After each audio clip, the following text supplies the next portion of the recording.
Today on the Roundhouse, we'll be talking to a man who's involved in many projects in the rail preservation industry. All aboard!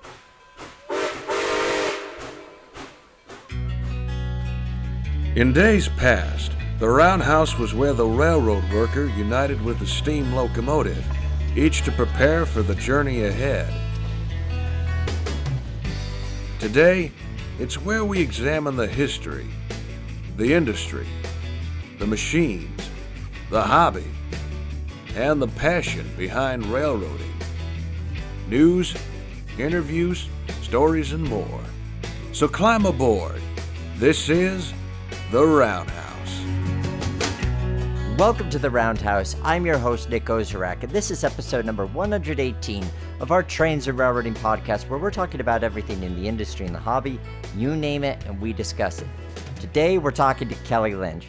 He is the Director of Special Projects for FMW Solutions and the Vice President of the Fort Wayne Railroad Historical Society. Chances are, at some point, you've seen a video produced by Fort Wayne of Nickel Plate 765. Kelly is the man behind those videos and a ton of others within the industry.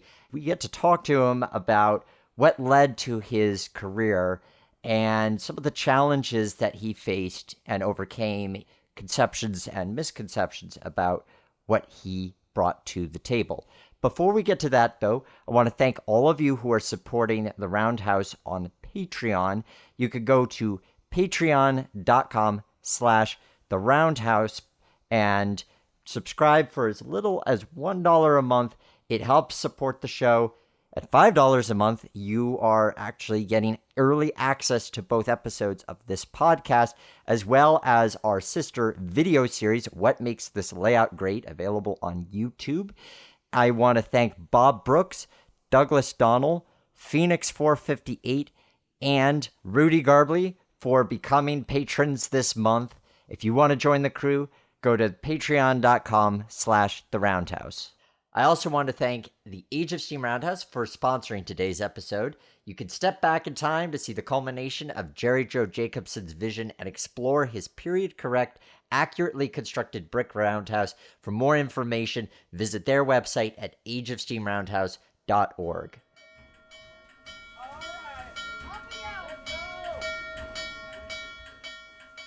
Our guest today is a rail preservationist who is involved with a lot of different things. You've likely seen his videos. He is the Director of Special Projects for FMW Solutions and the Vice President of the Fort Wayne Railroad Historical Society. Please welcome to the Roundhouse, Mr. Kelly Lynch. Pleasure to be back in the Roundhouse, Nick. Thank you. It's good to have you back. It seems about time we do this because we've had 765 on a number of times. You've been on as part of that sometimes, but it's good to talk about just you. So glad to have you here.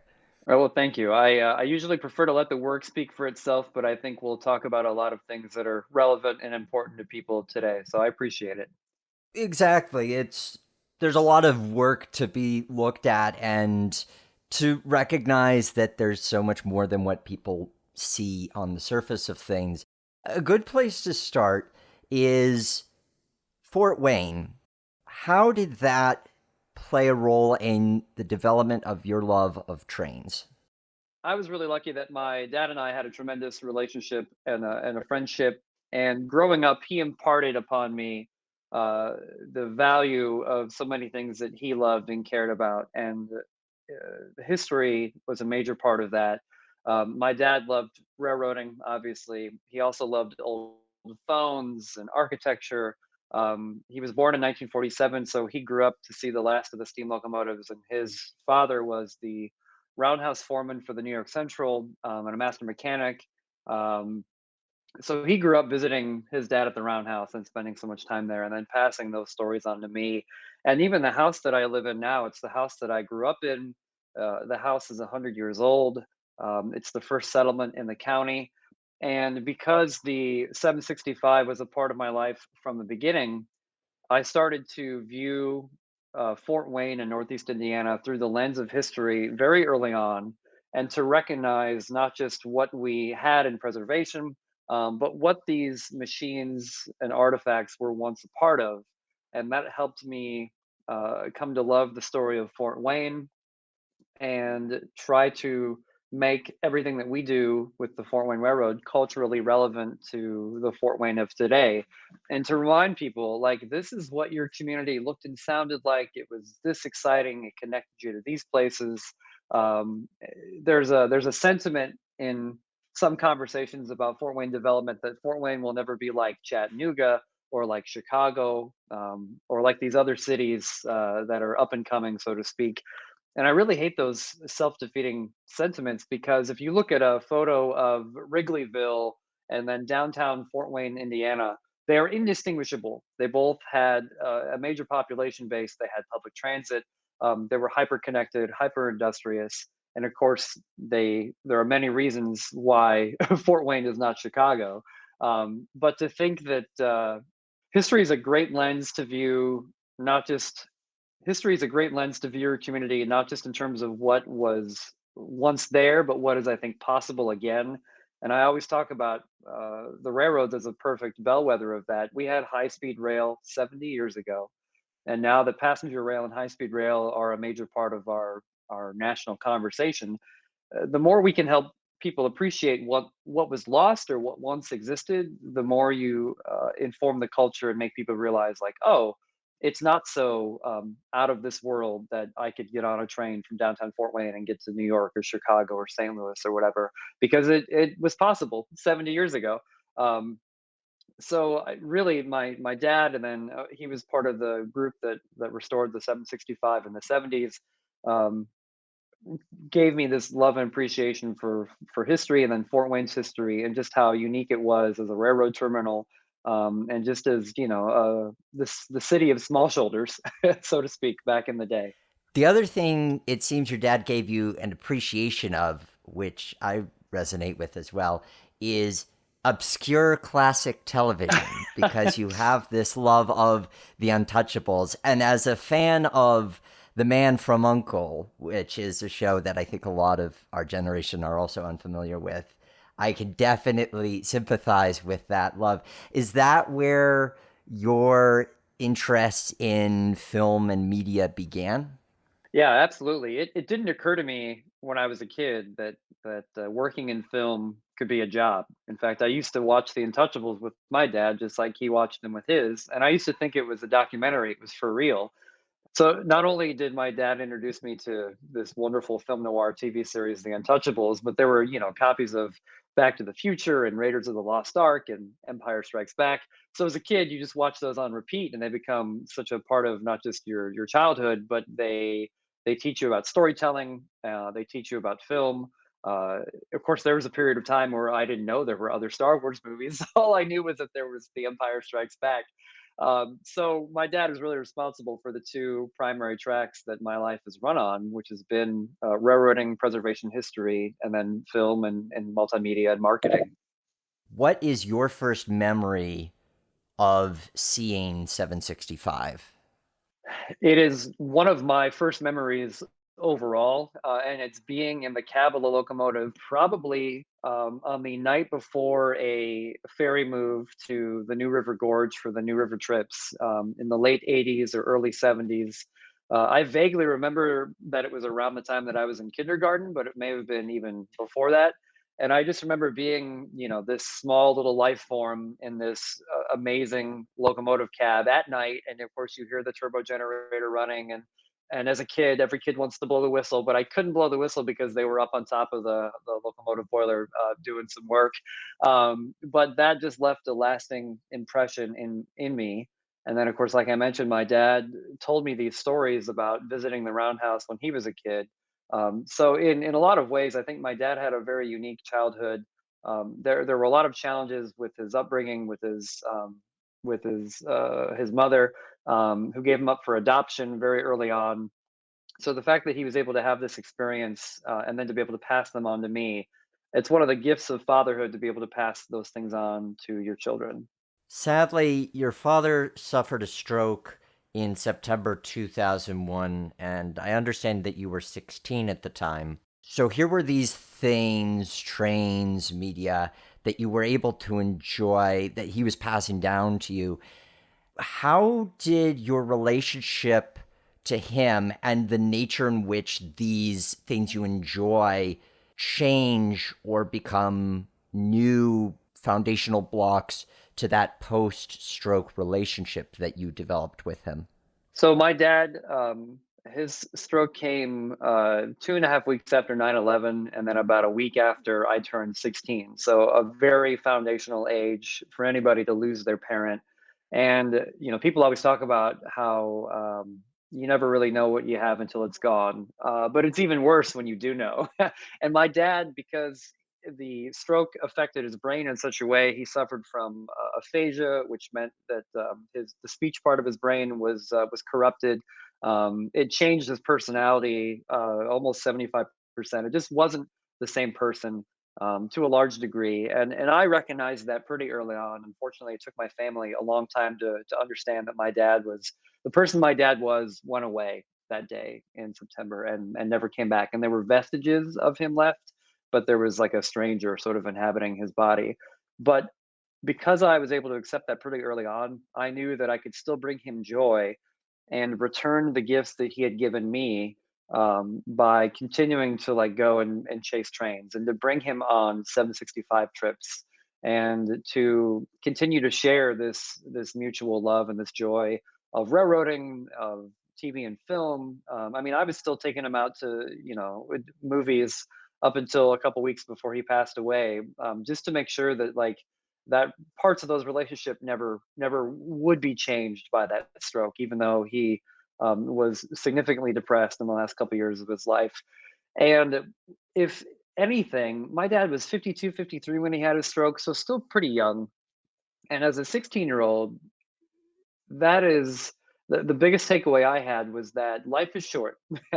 And to be a young kid with so many ideas and dreams, you realize that you're on borrowed time. And I like to say that it woke up a genetic adrenaline in me to not leave any stone unturned, to explore the potential in everything that I could, with it could all go away. And the things that you love and that you care about can all go away tomorrow. And to try to make the most of every day, which sounds a little cliche, but I felt that on a visceral level. And my dad had so much left to give. He had so many hopes and dreams left of his own, and he never got to he never got there. It's really really unfortunate, really sad, and probably the thing that highlights it the most is he was considering a pretty significant career change at the time he had his stroke. He was an editorial cartoonist and a graphic artist and a quasi journalist, really, for the local newspaper here, and had been for over 2 decades, and was contemplating going into a freelance career. He just bought like a new desktop computer. It arrived at the house the week after his stroke. So here was this very like tangible um, object, this representation of where my dad had hoped to go in his life, and it got interrupted. So that instilled in me this desire to make sure that I moved the needle in every way that I could, and to take advantage of the hopes and dreams that he had bestowed onto me, and try to make something out of it. In a blog post that you wrote about your father after he passed away in 2014, you write, "From the age of 16 on, I became a locomotive. What good were my ideas if not realized? What good of an artist's work if I was surrounded at middle age by a library full of unrealized dreams?" As a fellow creative, I feel that statement. I feel the uncertainty and the fear for my own self. Is Yep. that something that 8 years later you find is still a driving force in the work that you do? Absolutely. I hate to admit that there is all discontent in everything I do because I'm a big fan of continuous improvement, how things could be better, and like as a communicator, as a creative, in my mind, I'm always thinking in terms of clay, like shaping an object out of clay, taking some away, putting some back, changing the pressure that you apply, changing the speed. There's a degree of agility I think you learn when you approach problems and challenges like that, that allow you to be flexible and practical, but still dream. And in film, especially, there are so many obstacles to achieving what you want to create, that you've got to be ready to not compromise, but to be able to pivot, to navigate, and to never like let go entirely of what's driving you, of what the vision is, what your hypothesis is. And Yeah, it's how what I wrote then is exactly still how I feel today. And to know that it's one thing to know that things can be different. It's one thing to be discontent or restless. It's another thing to say I can do something about this, and then figure out how to do something about this. So I because my dad wasn't able to communicate with me because I didn't really have. I had a lot of great father figures, but I didn't at the end of the day, I still couldn't go home and ask my dad, "Well, how do I do this?" Or "How do I talk to this girl?" or "What do I do about this fundraising problem?" Like I was left to figure those things out on my own very quickly, very rapidly. And there's some beauty in that. But also, I mean, it was a challenge. It still is a challenge. And I think hopefully I've professionalized how I approach some of those challenges. But that was another hallmark of losing my dad in that capacity is I didn't have a guide. I didn't have an Obi-Wan Kenobi anymore. So from 16 on, I've had to figure so much out on my own. How was Fort Wayne Railroad Historical Society in the picture when all of this was going on? When you were part of that group, were you going to them wanting that mentorship and wanting that support, or were you going to them to sort of escape the weight of everything you were dealing with at the time? Unfortunately, if anything, I was taking on more weight. I Something that I was sensitive to and I tried to be respectful or mindful of is I didn't want anybody to see me as Dan Lynch's kid. I wanted to be a contributor. I wanted to be merits. I wanted to move the needle in Fort Wayne in some way, shape, or form. And as a kid, when you're in your teens, like you can learn plenty of things in the shop, and you can help in those ways. But I wanted to help in ways that were above and beyond just that as well. So you gotta, I put in time in the locomotive's major rebuild, and there were so many other people that contributed so many more hours than me. I was just a kid learning along the way. But about the time that the locomotive rebuild was complete, um, we're talking about 2004, 2005, when the end was in sight, I realized that soon this locomotive that I loved would be running around, and I wanted the world to feel the way that I felt about it. I wanted everybody to be in love with the 765. And I asked to be put in charge of public relations and marketing. At the time, at the time we had officers, formal officer titles like operations officer. So I said, "Can I be the PR officer?" Because I've already got this background in marketing and in film and video and web, etc. So it was already sort of in my wheelhouse. So I saw an area where nobody really was owning, and I said, "Can I own this?" So it wasn't easy or straightforward, but throughout the years, then that became my mission, so to speak, was to be the voice of that organization, to be the voice of the locomotive, and to welcome as many people trackside and on board as I could, because I wanted to share that love of this locomotive and of our history with as many people as possible. Um, but I think, and maybe we'll touch on this later, Fort Wayne in that time period, I don't think it's inaccurate to say it was very clicky. It was very clubby. There was an element of good old boys club, and there were positives and negatives to that. And that's a very hard landscape to navigate when you're just a kid, especially when you're infringing on other people's territory, or when you're popping up on email threads, or when you're generally just being obnoxious.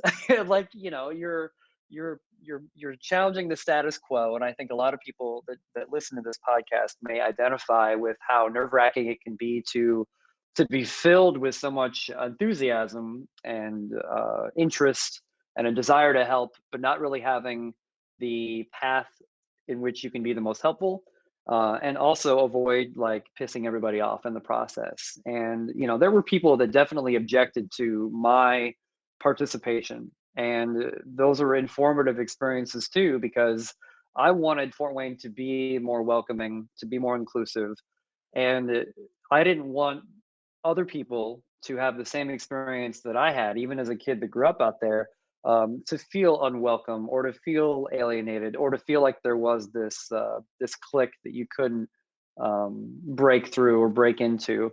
So that was very instructional too. Was I wanted to not just tell the story of how great the locomotive was and all these things that we'd accomplished and et cetera, but wanted to be a part of into the 21st century. And was really informative to that was I was working for NBC Universal. I was working for Apple in this time period. I was working for other railroads, both as an employee, a volunteer. And so it's hard to be a prophet in your own land, right? But I would come back to Fort Wayne bright-eyed and bushy-tailed, and I in Fort Wayne, there's no reason why a nonprofit shouldn't look and feel and behave like a Fortune 500 company. It was a little bit of fake it until you make it. You know, like the website might be an HTML website that somebody designed in Microsoft Paint, but there's there's ways to make this better. There's ways to make these policies and procedures better. There's ways to make this place more welcoming, and to help evolve not just the story we tell about ourselves, but the experience of being a part of an organization. So those are all the threads that were converging. Dad had his stroke, and then when I graduated high school in 2004, a couple of years later, and then went to college and got out into the world, I wanted to take everything I'd learned and apply it back to this organization that I loved very dearly.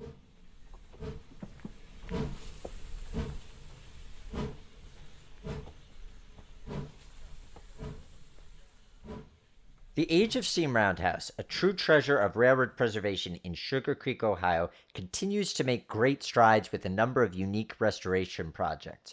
Right now, on their website, ageofsteamroundhouse.org, you can read their roundhouse reports to see the ongoing restoration to operation of Eureka Western number 19, the locomotive featured in the film Emperor of the North, 2 passenger cars, and the completion of Moorhead and North Fork number 12. To plan your visit and experience tours and special events, check out their website at ageofsteamroundhouse.org and follow them on social media.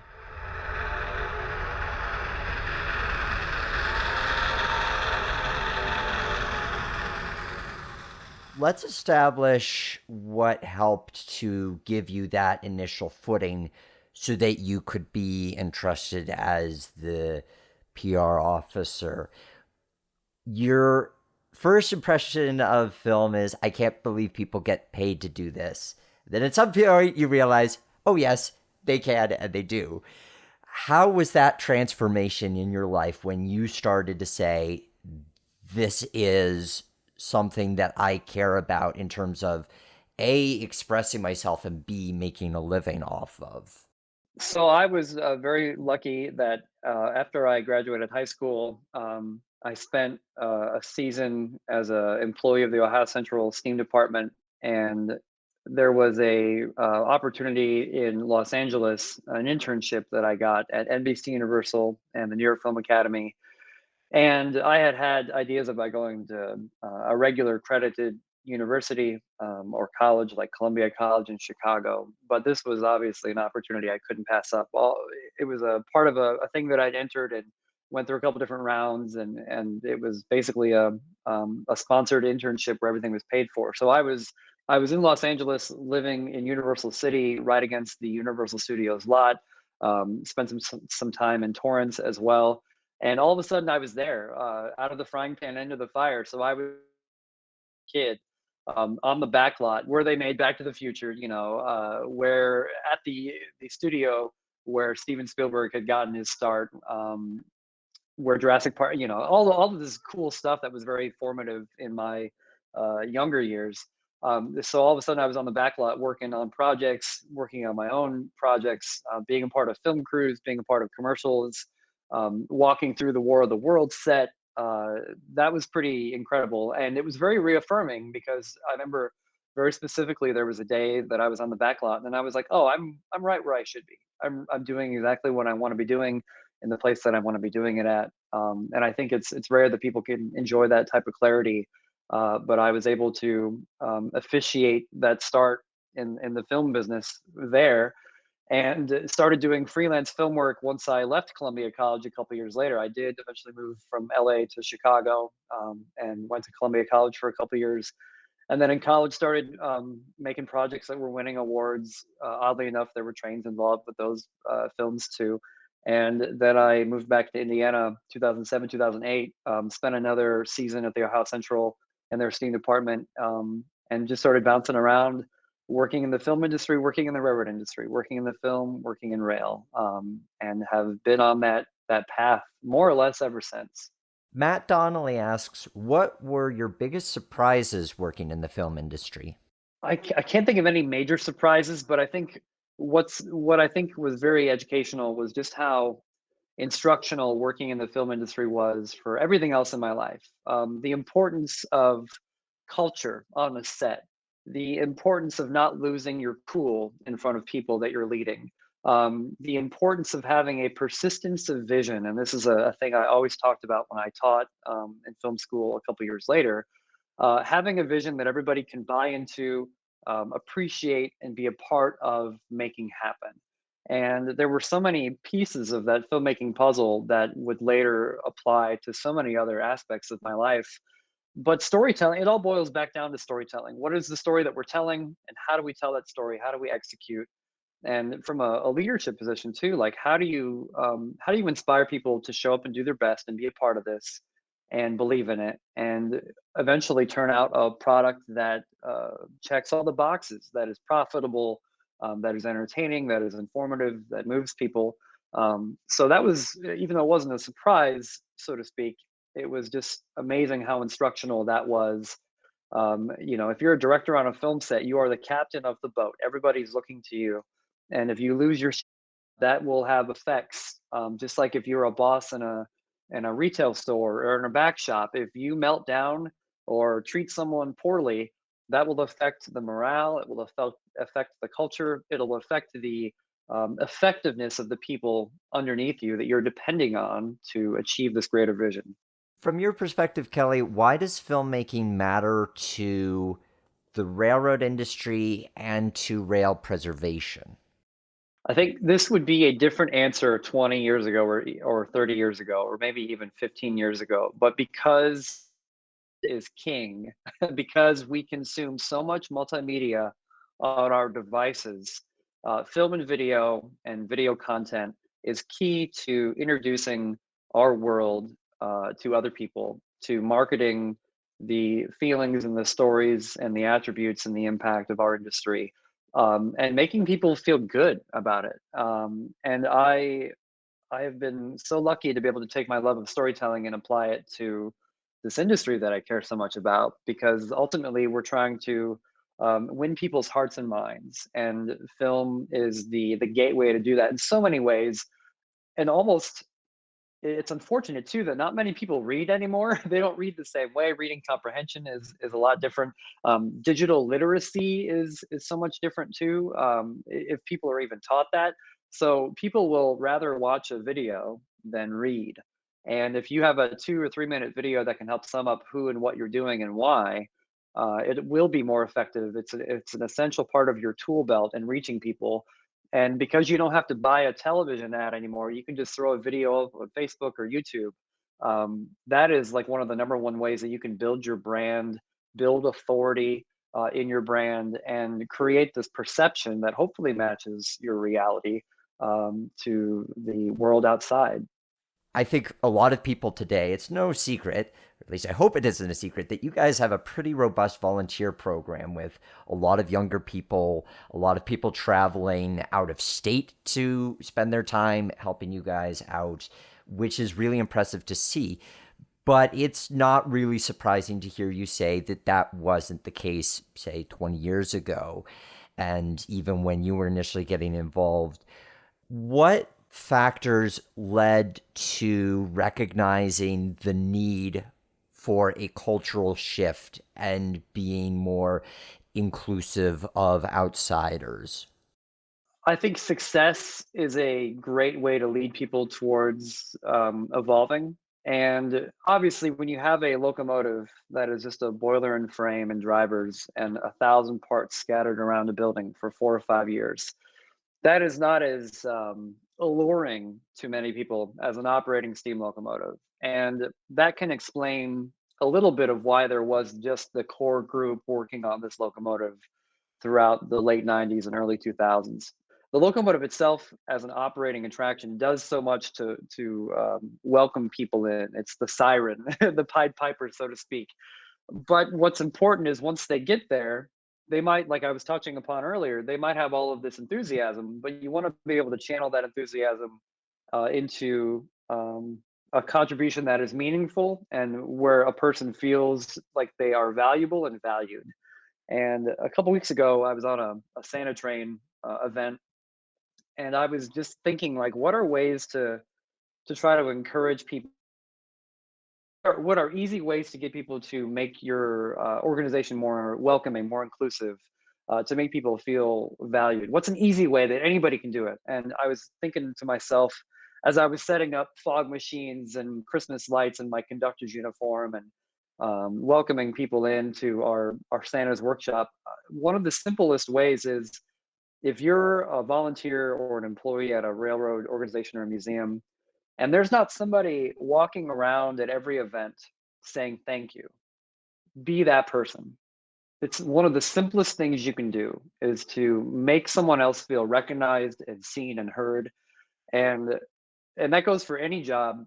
Obviously, people that are operating the engine, we get the thanks all the time. Thanks for bringing the engine down. Like, this is so cool. But make sure you say thank you to the person cleaning the toilet, to the person running parking in the rain or in the blizzard. Um, and I think that's a big part of where I was at when I was younger, was making sure that the society welcomed people in or felt welcoming and that listened. Sometimes when you have this social club atmosphere, if somebody has an issue or a problem, what really frustrated me being a problem solver was that I was aware of sources of tension or problems, but nobody would ever talk about them. Nobody would ever try to fix them or solve them, or acknowledge that somebody had a concern. Like if somebody was left off the schedule, or if somebody didn't get enough time in the cab, or if somebody wanted to learn how to use the Alamite gun, nobody was taking time to make sure, like, oh, hey, so and so, I heard them out. So sort of I jokingly called myself the morale officer. I wanted, far be it for me to show up bright-eyed and bushy-tailed and then see other people leave the organization or leave the day with hurt feelings. Like, obviously, you can't be a people pleaser all the time. You can't make 100% of everybody happy all the time. But there's something to be said for being a respectful, responsive organization that at least listens and makes sure that people's concerns are heard.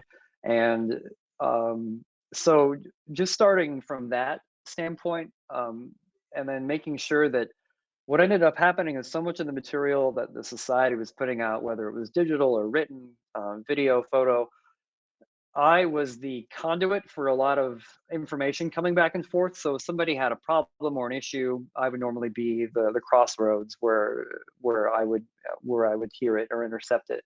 Um, and it frustrated me that there were certain people in the organization that just didn't care, or they were dismissive. And it just, that's a terrible way to build a volunteer group. It's a terrible way to build up the ranks. And if people are going to give you their time and give you their money, like, the least you can do is say thank you or hello, or greet them when they walk in the building. And those are some very small nuances that were missing, I think, in the 90s and early 2000s. And now it's completely, well, and now it has evolved significantly. And I was just remarking on this a couple days ago because we had our annual retreat in Fort Wayne. That 10 years ago, our annual planning retreat was 6 or 8 guys in a stuffy hotel room talking about how we're going to run 765 trips. And now, our most recent retreat was 15 or 16 people, different managers of different departments of different areas, all bringing something to the table, different ages, demographics, backgrounds, etc., all with an area that they could own and manage and cultivate. And just remarking at how, like, wonderful that was, because it was no longer this club, but this organization that had professionalized like project management and membership and outreach, and making sure that when you're asking people for their time and their talent, like you're going above and beyond to make sure that you're acknowledging them. Like when people send Fort Wayne a donation, I get a little email and I make sure at least once a month to people will get an automated thank you, but I want to make sure that they know that I saw their contribution and that it is appreciated and it will go towards a good cause. And my career in film and in marketing and working with these companies, and especially with Sweetwater, one of the largest pro audio retailers in the world, understanding the value of the customer experience, but also understanding the value of like the membership experience. Like, what is it like to be a part of this group? And hey, make sure that pizza is ordered for lunch, or bring donuts in for the morning, or how do we just always make people feel valued? And that means like thinking about things that not everybody always thinks about, and not accepting status quo. And I don't want to sound too critical, because if you're somebody, like you said, somebody that's looking for an escape from their normal job, from their real life, if you're going to work in a garage on a locomotive, and that's all you're going there for, maybe it's not your role or your place or your interest to evolve the group or to talk about feelings or any of this stuff, and that's fine. But there's got to be somebody in your organization that, and hopefully they can um, be an essential part of all of your programs. But there's got to be somebody there that does care about something beyond the nuts and bolts, and I think we're seeing a lot of that in so many groups now, because social media is such a major factor in what we do in this industry.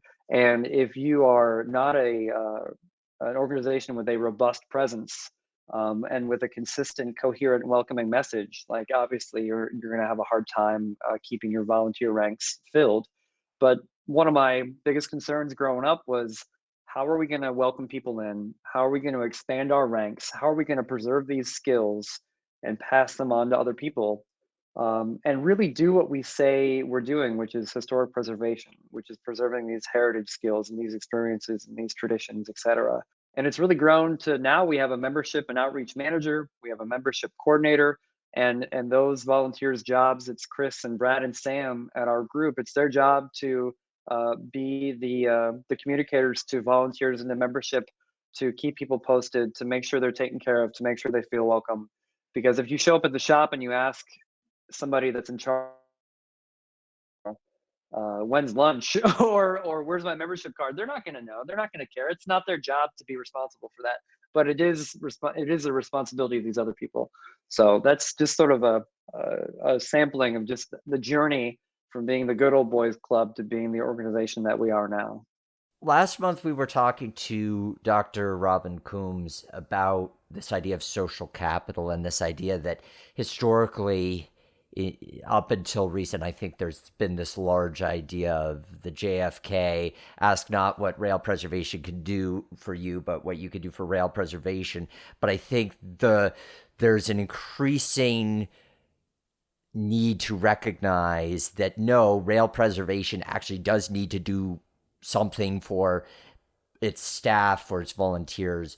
And in the case of Fort Wayne, because you are members focused and you're volunteer focused, is there a concerted effort to try with individuals who are looking for more than just that escape, as you alluded?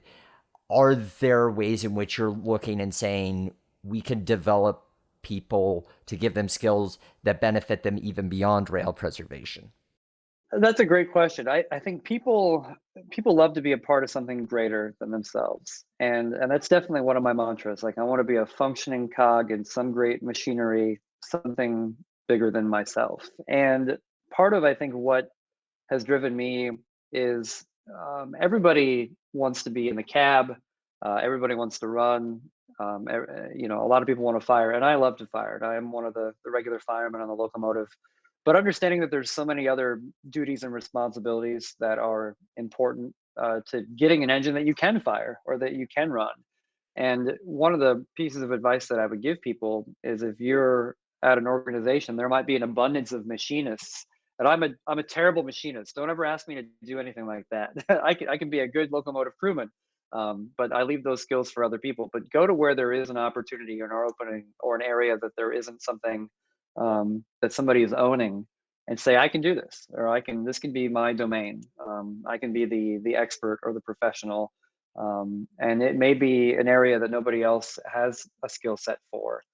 And I think part of having making sure that, like, what we do in Fort Wayne is, if you want to join the crew, you're on the service crew first. So you get to learn how to service the locomotive, fill in the lubricators, greasing the rods, taking care of the air pumps, doing those sorts of activities, helping blow the ash down, helping clean the fire. And then we'll graduate those people up into a hostling program or a student fireman program, and making sure that we're rotating people through there. And one of the things I'm most proud of is, years ago, it used to be sort of a crapshoot. Who would get up in the cab, or who would do this, or who would do that? And I always knew that there were some people in our group that would never ask to be put in the cab. They would want the cab ride, because that's one of the best ways to say thank you. But they would never speak out of turn. They didn't want to draw attention to themselves. So I'd be like, hey, let's get so and so up there. I'm like, hey, do you want to go up there? Let's go up there. Like, hey, there.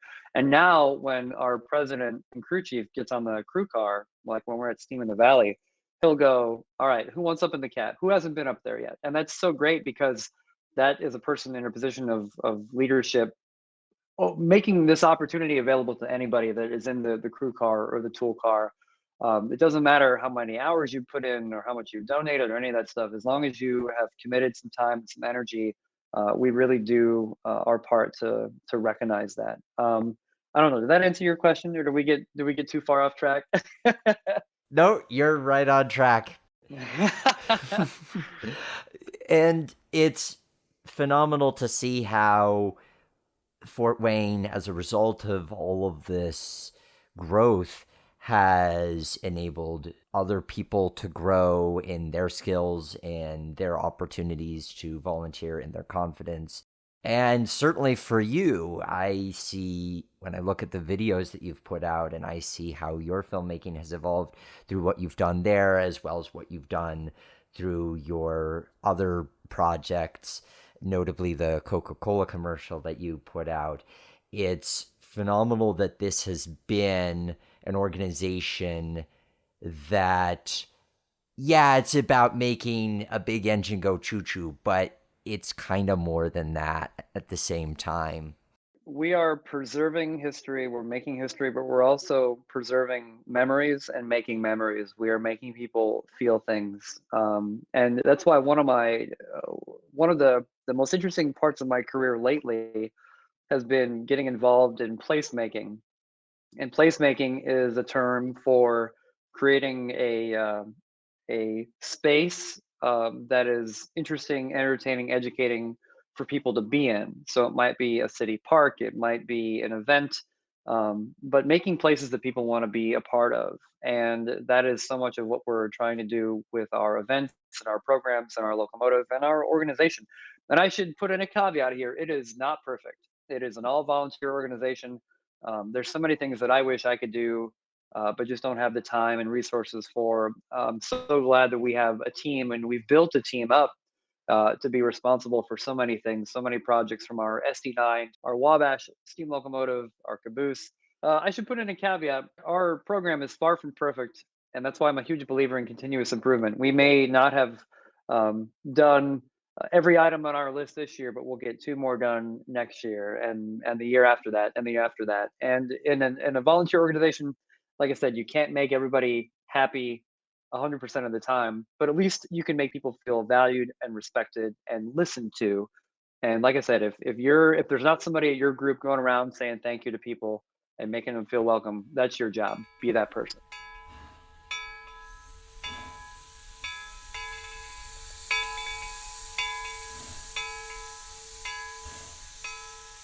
The Strasburg Railroad is an institution in the heritage railroad industry, and its mechanical services department is proud to lead the way.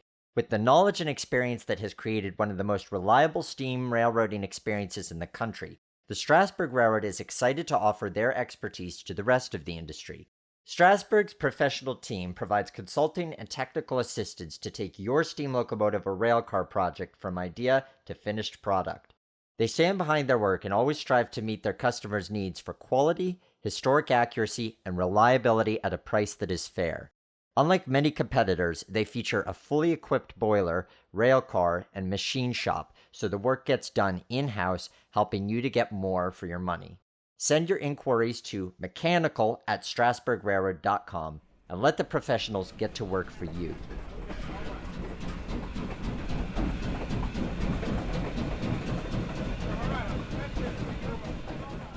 Going to your point about placemaking, a place that you've been trying to make for at least a decade is a little something known as Headwaters Junction. Ed Lockyer says specifically, talk about Headwaters Junction, please, in capitals. So some people are very familiar with the concept, but for those who aren't, what is the vision of Headwaters Junction? Headwaters Junction is a rail yard park and roundhouse concept that would ideally include a tourist railroad operation where all of the successful programs and events and attractions that the Fort Wayne Railroad has would live. For those unfamiliar with where the 765 is at right now, it's in a two-track pole barn in an industrial park. There's no indoor plumbing. We only recently got a concrete floor a couple years ago. And if all you were going to do for the rest of your existence was to run mainline steam excursion trips, it's fine. It does exactly what it was built to do. But we all know that that is a terrible business model. And part of growing up in the organization, and probably related to my experience of losing my dad like I did, is that when the locomotive rebuild was completed in 2005, we had a test run in 2006, and I think a lot of people are familiar with what the state of the mainline steam excursion industry was like in the throughout the 90s and then the early 2000s. And the 765 was all dressed up, no place to go, from 2006 to 2009.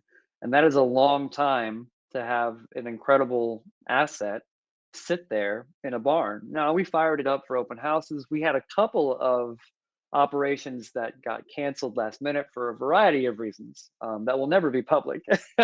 But that was really informative to me because here we were, this incredible organization with this incredible legacy, this incredible attraction, and we couldn't do anything with it. And I wanted to make sure that when I was 50 or 60 years old, that I wasn't just stuck with this magic engine in a barn in the middle of nowhere. We are closer to the Ohio state line than we are to downtown Fort Wayne. And I wanted to try to engineer a way out of that scenario and to also insulate our organization against the terrible business model of running mainline steam excursion trips. I wanted to diversify our business plan, our income, and fortunately, these conversations about how do we make our community more authentic, how do we develop downtown and the riverfront were happening in about the same time. And I was like, oh, Fort Wayne wants unique, authentic assets and attractions that will bring people to the region. I just happen to know where there's a unique, authentic asset that will bring people from around the world, and that is a major icon of Fort Wayne's development, Fort Wayne's history, and that was preserved because it was an icon, because it was a part of Fort Wayne's growth. So that set me on this path to try to create this rail yard park, this roundhouse, this tourist railroad. And at the time, in the early days of this idea, there was a piece of property that was an old New York Central Railroad yard, and there was a lot of conversation about how to develop it. And sooner than later, before I was even ready, conversation about how to bring the 765 to that site and make this part of a mixed use cultural attraction really took off in 2010, 2011. The dirty little secret, though, is that the society was not on board with that idea. And they were afraid that changing things up would ruin the organization's credibility, or that getting involved in community development and local politics would be damaging. And one of the most crushing phrases that I ever heard come out of that building where we keep the engine was, the city of Fort Wayne has never done anything for us. Why would we do anything for them? And talk about a terrible self-fulfilling prophecy. This city gave that locomotive to society. I mean, for 35 bucks, they handed it over to this organization, and now this organization has existed and been successful for so many decades. So for a nonprofit cultural organization to have that attitude, I knew I had to destroy, I had to dismantle that attitude. But that's just one of the challenges. Um, Growing up as a kid, just trying to learn his way, and that too is another lesson from the film industry. Just because you have a great idea, quote unquote, doesn't mean everyone's going to get behind you. Doesn't mean it's going to be an easy or straightforward path. Doesn't mean anyone will help you. And there were some very difficult conversations that we had throughout several years. And I, as a director at that point, was on the board in 2007 and have been since, where that idea of trying to diversify our income and grow our business plan and come up with a long-term strategic plan was very unwelcome there. And that unfortunately was a burden that I had to carry for some time until I was able to come back to the society and say, hey, guess what? Like, this idea does have traction, it does have support. How do we leverage this? How do we take advantage of it? So I was off in the wilderness for a couple of years doing my diligence, making these relationships and these contacts. And when I was 23, I walked into the city hall basically, and I said, "How does anybody do anything in this town? How does a 23-year-old kid from my town do anything here? And what does somebody do with a good idea? How do they make it happen? Because like, there's no school to go to tell you how to do this. Again, it's one of those things you've got to learn." And fortunately, at that time, the temperature in Fort Wayne about ideas and being big and bold and transformational was at a fever pitch. We just built this new baseball field downtown, and that was one of the things that to me signified that Fort Wayne was capable of accepting an idea like this, because I sat there at a baseball game at magic hour when the sun is like perfectly lit and the skyline is perfectly illuminated by the sunset, and said, somebody thought of this. Somebody imagined what this would be like. And I think that I can be a part of this conversation too, and hopefully transpose all of the magic we do with Fort Wayne, with the locomotive and with rail tourism into downtown where we want people to be, and obviously get the society away from a business plan that always meant that our destiny was controlled by forces outside of the organization. We would always need a railroad, we would always need passenger cars, and we had neither. So how do we control our own destiny? And this was the way to do it. So the Headwaters Junction concept has evolved times throughout the years, because one of the difficulties with a project like this is that unless you are a condo or a restaurant or a major business, a for-profit business, you are not contributing to the tax base of your community in a traditional, predictable way. Now, we have a fantastic zoo. It's the largest attraction in Northeast Indiana, and it's a nonprofit. And nobody would ever say the zoo doesn't contribute to the tax base. It just does it in ways that are not guaranteed wins. So when you're in these economic development circles and you're talking about how great your idea is, ultimately somebody in the back of the room is looking at the tax brackets or saying, well, if this project doesn't generate this amount of tax revenue for the city, it obviously is not the best and highest use for a piece of property. So that was one of the biggest challenges for many years. Was we could do all of these great things. We could bring 120,000 people to downtown Fort Wayne, but those were nuts I couldn't ultimately crack. And I'll write a book about it someday, I'm sure. um, but what has happened is Headwaters Junction has raised a couple $1 million. We are actively restoring an old nickel plate cloverleaf depot. We're restoring a U.S. Army hospital car into a lounge car, that it will be sort of the beachhead for the Headwaters Junction concept. And we have an agreement with the city of Fort Wayne for a site, and now we are actively negotiating with Norfolk Southern. There's a purchase agreement floating around the different levels of the railroad. And Norfolk Southern has expressed all the way back to 2013 and 14 that they were supportive of it and wanted to be a part of it as long as it didn't impact their ability to serve customers. So it has been quite the journey, and it's unfortunate that we haven't broken ground on a roundhouse yet, but it is so challenging to bring a concept like this out of the ether, because you can say, I want to build a baseball field downtown. Everybody knows what a baseball field looks like. But if you say, I want to bring this 400-ton Tyrannosaurus Rex and build a Jurassic Park and do all these cool things, like not everybody has an idea of what that is in their mind, or if they do, it's very different from what you're proposing. So that has been sort of my own masterclass in economic development and placemaking. If anybody had told me in film school that I would have been this invested in economic development, or to know as much as I do now, I would have I would have laughed it off. I wouldn't have had any concept.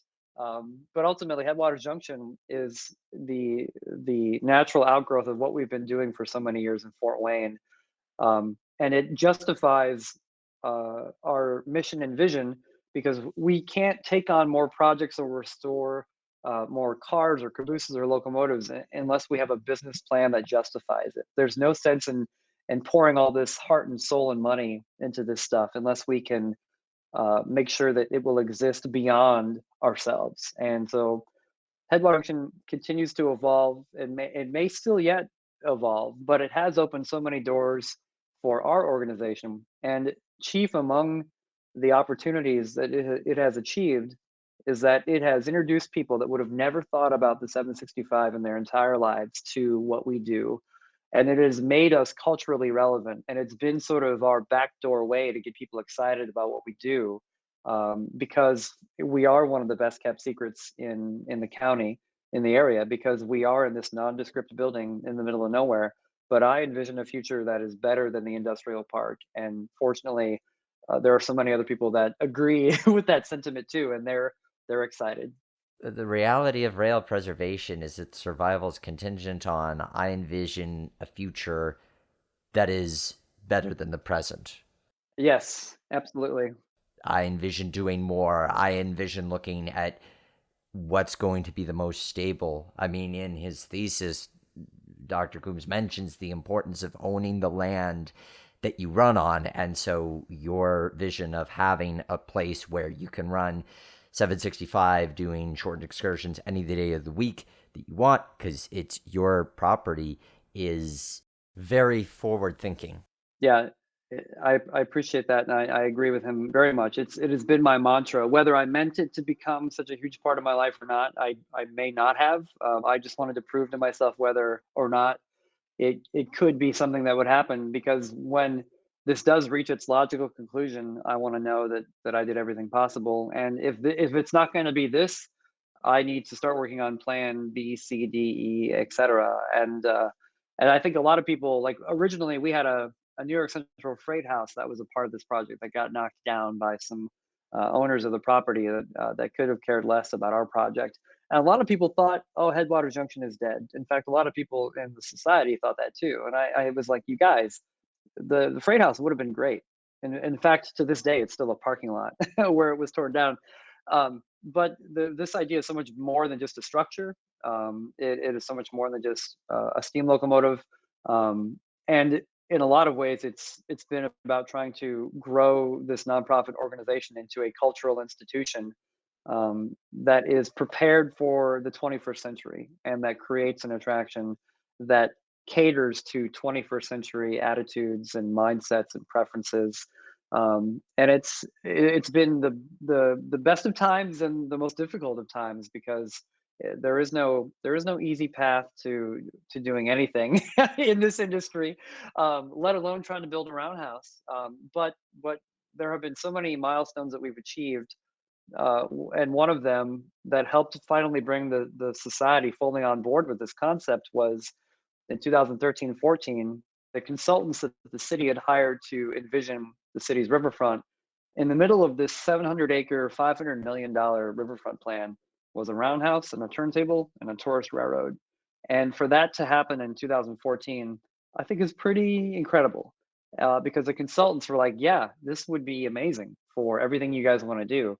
And that was one of the final things that I needed to lock in for the society to feel comfortable in fully endorsing and making it a part of the strategic plan. And I was so grateful that I was able to have my dad at one of those last community meetings, where up on the wall was this beautiful rendering of this roundhouse, and I was telling my dad, I was like, this is your fault, right? And my one of my biggest regrets is, if this is built, I never get to walk around the place with him.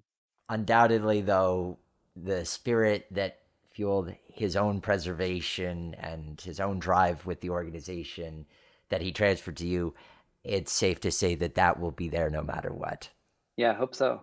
Lastly, to look at what you are currently involved with, you are now the director of special projects for FMW Solutions. So perhaps you could talk us through what FMW Solutions is. We learned a little bit about it from the press announcement episode we did back in the summer of 2021, where the Altoona Railroaders Memorial Museum announced that they are bringing back PRK4 number 1361 to operation. So that's where I was first familiar with the name, and I think a lot of folks first heard your name. Obviously, your company goes back a little further than that. So you could talk a little bit about FMW Solutions and how you came on board. Yeah, so FMW Solutions and its affiliate, National Rail Consulting Group, are consulting and contracting entities in the railroad industry. And the projects that we're working on, like the steam locomotives, the K4, the Sugar Express with 148, 576 in Nashville, et cetera. Those are all like the big, bold, interesting projects. Everybody loves the steam locomotive, and those are very high profile, colorful projects. But FMW and its affiliate are involved with everything from short line railroad operations, FRA training, alternative fuel research, diesel locomotive maintenance, repair, overhaul, and of course marketing and PR and film and video, which is where I come in. And one thing that I'm expanding us into is movie trains. So we've got a couple of features and TV shows that we're consulting on too as well. And FMW started as the brainchild of the three partners, Davidson Ward, Shane Meador, Wolfgang Fengler. And what's interesting is I've known Wolf since 2005. I've known Davidson since 2011. I've known Shane since 2015 and 16 when they brought me on to be a volunteer at Nashville. And I was working as a contractor for them for this project and this client in Florida. And ultimately, I was throwing out ideas to him one day, and I was like, "Why don't you hire me?"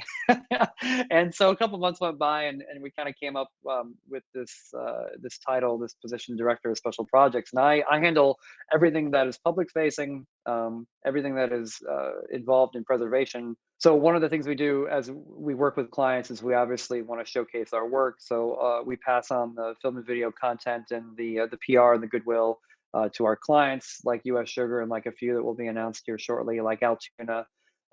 And what's been really amazing for me is that everything that I care about, everything that I have become really good at, and everything that I've sort of taught myself throughout the years has been very informative to this role, to where we are an organization, an entity that can consult on economic development projects, can consult with rail tourism groups and museums, and that can work with class ones, can work with short lines, can work with nonprofits, and run the gamut. And it's great that the K4 is one of the high profile projects that we're working on, but we're doing all sorts of little stuff too. Like the machine shop was just doing work for the 700 out in Portland. And there's so many things that aren't as bright and shiny perhaps as like the K4 that we're working on. And there's also things outside of the rail sector that FMW works on. So I like to say that we're railroad craftsmen for the 21st century. Each person that's a part of the company brings a unique craft and a background to the area that they get to be a part of. And it seemed like a natural fit for me because I wanted to, I joke that it's full-time trains rather than just part-time trains or volunteer trains. But I wanted to be closer to this industry that I care so much about.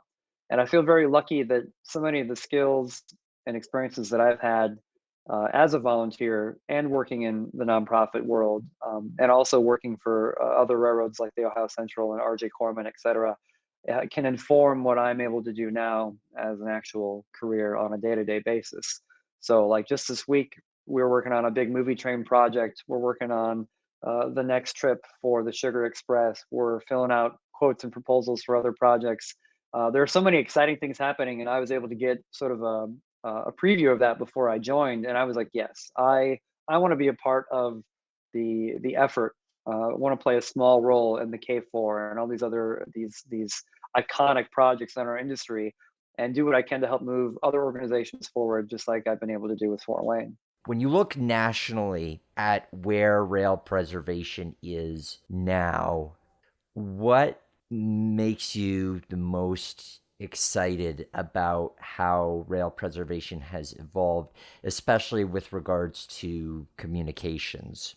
I think what is exciting to be a part of is that organizations in rail preservation are understanding that they need to get hip. They need to make themselves culturally, to stop thinking that people will automatically care about something because it's old or it's history or it's a train, and they have realized that they need to be at the front line of engaging existing audiences and always bringing new people to the fold all the time. Like, we're in the entertainment business as much as we are the education and the historic preservation business, and there are extremes that can be a part of that are good and bad. But I think there's a renewed appreciation for multimedia, for marketing, for PR, that is such a part of bringing what we do to the masses and making people care about it. And that was something I should have touched on earlier. One of the difficulties for me starting out was because I was a filmmaker, a photographer in the railroading. If you have a camera in your hand, you're automatically a foamer. You're automatically second class. You're automatically not contributing. And I certainly felt that and was told that often when I was a kid. And one of the things I pride myself on now is, like, I might be up on top of the locomotive filming a boiler inspection, but in a second I'll have the camera strapped around my back and be helping with tools and helping take things apart and helping jump in. And my experience in the back shop has given me the insight and intuition to know what's happening, so that I'm not just a passive bystander. And one of the most interesting experiences I had was when we were doing the 21st century steam trips. Obviously, like, there were weeks and weeks where I was on that train. Some of the best firing experience and opportunities to learn were a part of those operations, and we were able to really develop a core group of crew out of that because we ran so much. But I also would balance everything I was doing mechanically with everything I was doing film and video wise, and with social media and digital media. And there was somebody who, I'd call him a steam god, who was pretty dismissive of me, because I would have the camera equipment or carry all this stuff around. And he made it was an ongoing joke, and I took it in stride. But he was sent a video that I did a couple months later by somebody else at the railroad, and I saw the email chain because he forwarded it to me. And he's a man of few words and rare to hand out compliments. And he said, "You do good work." And from that day on, he never said another critical thing about anything I ever did. If I had the camera out, if I was taking photos or anything, never another word. And that was really meaningful to me because it told me that he understood the value. Finally, it clicked for him. But that was just another one of those experiences where people were very derisive of me because, well, this was my craft. This is what I was bringing to the table. Being a part of organization is not just proving your value, but having your value acknowledged by other people. And I would say that if you're out there, if you're a part of a group and you don't feel valued, they they can stand to lose you, and you can stand to find a place where you can be valued, where you can contribute, where you can move the needle. And if you're not being paid, you should at least be respected and and thanked by the organization that you're with. And I think a lot of people, ego is a big part of what we do because our emotions are so wrapped into it. There are probably very few people in this industry that are in it for a non-emotional reason, especially in railroading, because it is such a difficult, challenging industry. Um, but that was just one of the major lessons, and it's interesting now to be here in 2021 and to know that film and video is so important, and to have been able to help other organizations tell their story in these ways, and to see other people realize, like, oh, just because he's got a camera doesn't mean his contributions are minimal. But that was definitely part of the upbringing, not just at Fort Wayne, but at other places. Like because I had this background, I was a second class citizen or wasn't as useful as somebody who could work in a machine shop. But like I said, having had those experiences, I wanted to make sure that people that were a part of groups that I was a part of never felt the way that I felt.